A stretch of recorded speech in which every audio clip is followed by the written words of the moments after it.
안녕하세요. 김이사입니다. 오늘은 국제결혼 성공 방정식 40대, 50대 재혼이 국제결혼하는 법 이 얘기를 한번 해보겠습니다. 얼마 전에 구독자님이 댓글에 40대, 50대는 어떻게 하는 게 성공적인 국제결혼이 되냐 이 부분에 대해서 한번 얘기를 해달라고 하더라고요. 사실 저도 이 범주 안에 들어있고 이런 부분에 대해서 늘 고민하긴 해요. 왜냐면 지금 한국 사회가 40대나 50대의 이혼율이 굉장히 높아요. 그래서 제2의 인생을 꿈꾸시는 분들도 많단 말입니다. 그 가장 큰 이유가 이게 어떤 직업적인 소득과도 연관이 있는 것 같아요. 30살 때 40살 초반에 대기업이나 좋은 직장 다니다 명퇴하고 수입이 확 줄면서 이혼을 했거나 이혼을 고려 중인 그런 케이스가 늘어나다 보니 한 2, 3년 홀로 지내다가 국제결혼을 생각해 보시는 분들이 저에게 많이 상담을 해요. 그러면 저는 한 번 정도는 심도 있게 상담을 해드리는데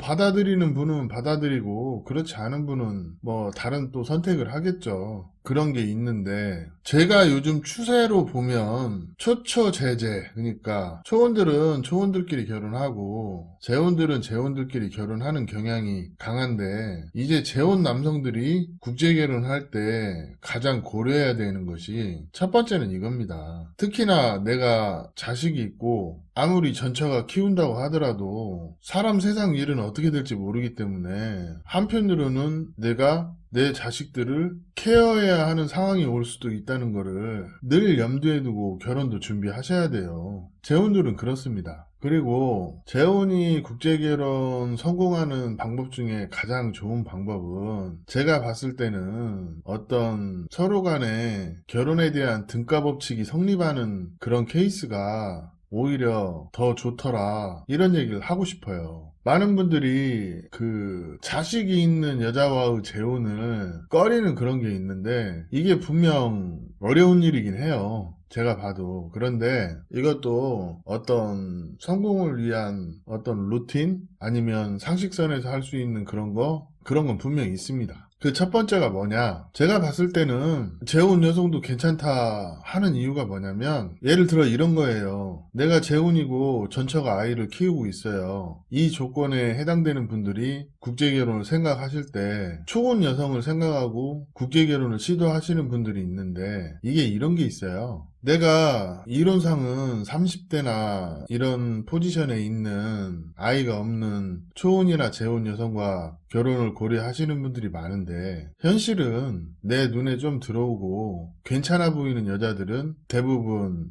나이가 20대 초반이거나 그런 초혼 여성들이 많단 말이에요. 그럼 내가 재혼이어서 상대가 나를 선택하지 않는 그런 상황에서 초혼인 여성을 찾아서 결혼을 하려고 하다 보면 굉장히 제한적으로 되고, 또 오히려 나이 차이가 굉장히 심해져요. 18, 19, 20, 21 이런 여성들 중에 남자 나이가 40대 후반이나 50대 이래도 괜찮다 하는 여자들이 있긴 있거든요. 근데 대부분 보면 남자가 좋아서 결혼하는 것보다 돈이 좋아서 결혼하거나 아니면 다른 목적이 있어서 결혼하시는 분들이 많단 말이에요. 저는 이거를 늘 경계해야 된다고 얘기하는 그런 편이고, 그러면 이렇게 없는 와중에 그래도 찾아가지고 결혼했다 하더라도 어떤 공감대나 어떤 생각의 차이 이런 것들이 커서 결혼 잘못했네 하고 파혼하시는 분들이 많다는 게 요즘 국제결혼의 현실인데, 이건 예전부터 있어 왔었어요. 그러면 적게는 1,000만원에서 많게는 한 2천만원, 3천만원까지도 그냥 날리는 경우가 많단 말입니다. 저는 이런 선택보다는 30대 재혼 여성들 중에 제가 가끔 하는 말이 있어요. 섹시한 아줌마도 괜찮다. 근데 재혼 결혼을 고려하실 때 주의해야 하는 것이 이 아이를 누가 키워줄 수 있느냐, 이런 부분에 대한 고려도 해야지만, 예를 들어서 아이가 1살, 2살, 3살 이렇게 너무 어려요. 그러면 그 여성하고의 결혼은 좀 한번 고려해 보셔야 돼요. 왜냐면 특히나 아이가 하나 있는 경우 결혼한 지 얼마 안 됐는데 바로 이혼하고 한국 남자랑 결혼하려고 하는 케이스가 종종 있어요. 저는 이런 거는 좀 경계해야 되고, 아기가 적어도 5살 이상은 되고, 또 내가 결혼하려고 하는 여성의 부모님의 나이가 젊고 경제력이 어느 정도 있으면 분명 손주긴 하지만 자기 자식처럼 키워줄 수 있는 능력이 되는 그 부모를 가진 그런 여성들은 부모들 입장에서 새 출발을 하라고 아이를 키워주겠다, 그런 분들이 상당히 많이 있거든요. 이런 케이스는 그래도 괜찮다고 봐요. 그리고 남편 되실 한국 남자가 이 양육비에 대한 고려를 좀 해주면 충분히 그게 가능하다고 봅니다. 그리고 아니면 전 남편이 아이를 데려가서 실제 키우고 그 아이를 안 키우고 있는 재혼들도 있어요. 이런 분들도 괜찮아요. 실제 뭐 결혼하는데 별 문제 없어요. 그리고 세 번째 케이스는 아이들이 훌쩍 컸어요. 뭐 아이가 10살, 15살, 17살 뭐 이래요. 그래서 뭐 금전적인 부분은 좀 들어갈지는 몰라도 실제 결혼하는데 이런 분들하고 결혼하면 실리적인 결혼이 되고 또 여자도 남편한테 잘하는 그런 게 많아요. 최소한 한국 가서 도망은 안 간다는 거죠. 그리고 그 아이가 어리지 않은 재혼 여성들 같은 경우에는 어떤 목적 의식이 뚜렷해요. 그렇기 때문에 그런 부분에서 어떤 공통된 관심사나 이런 부분을 분명히 도출할 수 있는 그런 게 있기 때문에 오히려 이런 케이스들이 어떤 결혼에 대한 예우라고 해야 하나? 이런 것들이 훨씬 좋은 경우가 많아요. 사실 그렇습니다. 그렇기 때문에 제가 봤을 때는 재혼은 기본적으로 세 가지만 조심하면 돼요. 자녀 양육을 누가 하고 있냐, 그리고 자녀 숫자가 몇 명이냐, 그리고 이 부모 나이가 몇 살이냐. 쉽게 얘기하면 부모가 젊어서 여차하는 경우에 손주들 키워줄 수 있냐, 이런 상황이 중요하다는 거죠. 이게 베트남의 문화를 좀 알면 왜 그런지 이유를 알 거예요. 여기 보면은 자기 자식도 아닌데 사촌이 데려다 키우기도 하고 친척이 데려다 키우기도 하고 그러거든요. 그래도 예쁘게 잘 키워줘요. 여기는 좀 그런 게 있더라고. 왜냐면 여기도 보면 아이를 못 낳아서 자식이 없는 그런 가정이나 뭐 여자들이 아이를 좋아하니까 입양이라고 하긴 그렇지만 데려다 키우고 뭐 이런 케이스도 많이 있어요. 그렇기 때문에 이런 것들을 전반적으로 보고 그 결혼할 사람의 상황이 이해가 가고 서로 결혼의 목적이 맞으면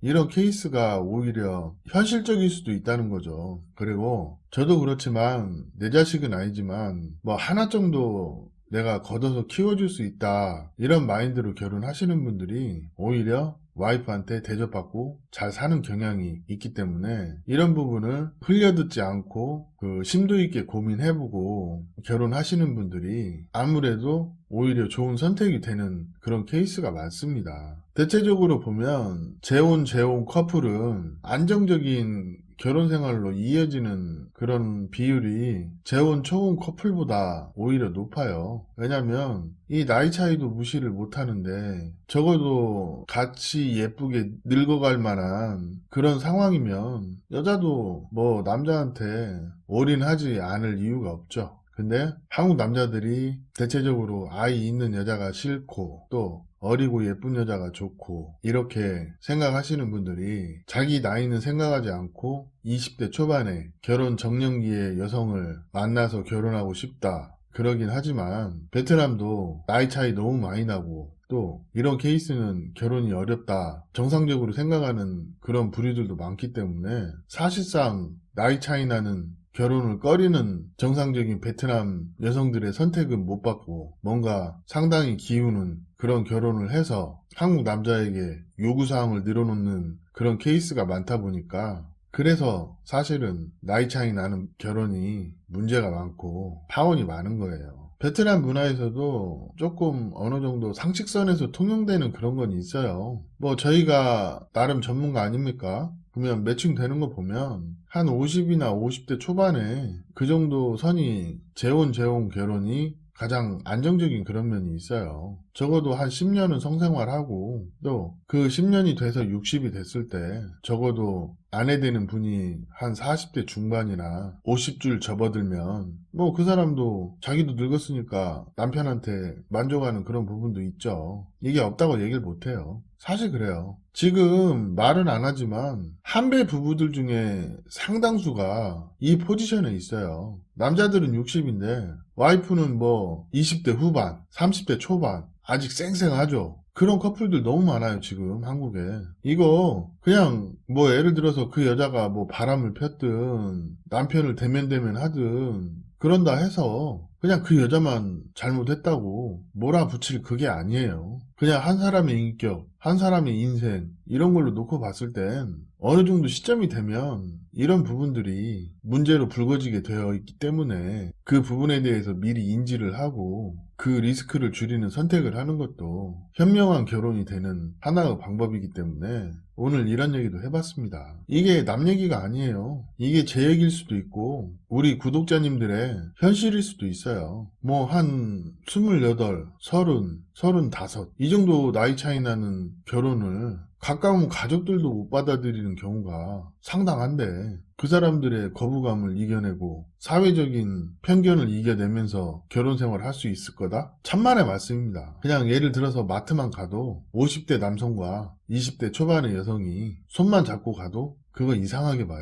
한국 사회가 아직 그래요. 그러다 보면 좀 남 신경 안 쓰시는 분들은 뭐 그런 거 개의치 않고 결혼 생활 하기도 하는데 보통 남 신경 쓰고 뭐 사회적인 지위도 고려하고 이런 분들은 좀 뭐랄까 이래저래 스트레스가 많다고 합니다. 그러니까 뭐 아무리 국제결혼이라고 하지만 이것도 결혼이기 때문에 어느 정도 적당히 하는 게 맞는 것 같습니다. 그래야 여러모로 한국에서 버티기가 쉬워요. 결혼은 결국은 버티는 거지 그냥 내 욕심만 차리자고 결혼해서는 좋은 결혼이 안 돼요. 저는 여러분이 국제 결혼해서 실패하지 말라는 의미로 결혼을 준비하는 사람들에게 정보를 제공하는 차원에서 이런 얘기를 하는 거지. 뭐 나이 차이 나는 선택해서 감당할 수 있으면 그냥 하시면 돼요. 그리고 남 탓하지 말고 어린 와이프 탓하지 말고 자기 탓하시면 됩니다. 이게 오늘 얘기의 핵심이에요. 내가 감당할 수 있는 선에서